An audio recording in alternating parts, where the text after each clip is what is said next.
it gets confusing because there's this certain modern myth. In other words, well, the tarot was obviously made by occultists, and they put all these secret messages in it that would have been heretical to the church, and the church would have burned them at the stake, so they had to hide them, and they were all Kabbalists.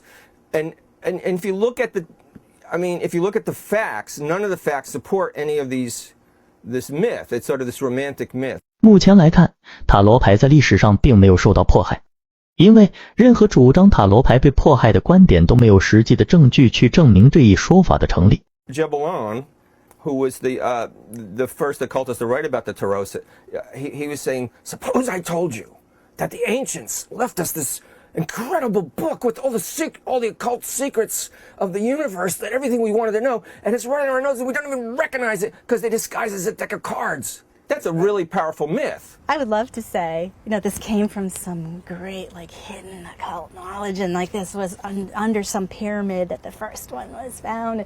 That would be so fun to say, and I think it gives it more of a dramatic flair. But in truth, it's really just people creating something and trying to make it better. 塔罗牌听上去有很多离奇的经历，尤其在互联网上，对于塔罗有着许多神秘的面纱。实际上，一些人说法其实是商业噱头，为了吸引大家的眼球。然而，这些神秘的说法并不存在。The connection between the tarot and the Kabbalah, nonsense.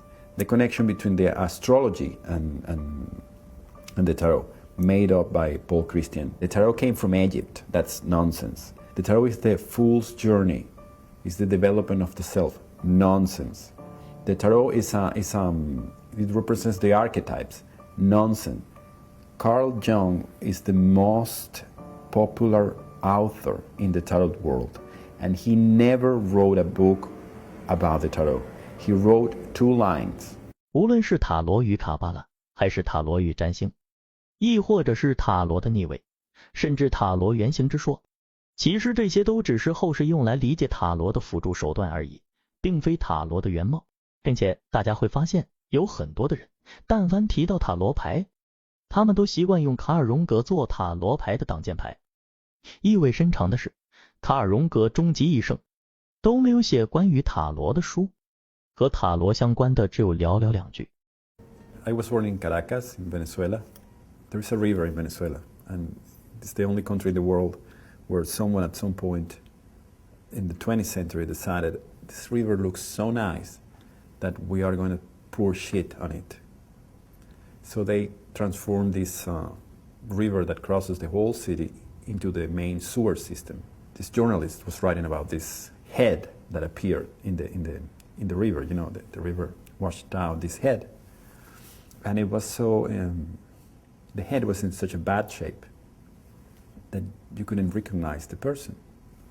So what they did was to take the head, put it in a glass bell, and in a public exhibition, and every day they would change the makeup.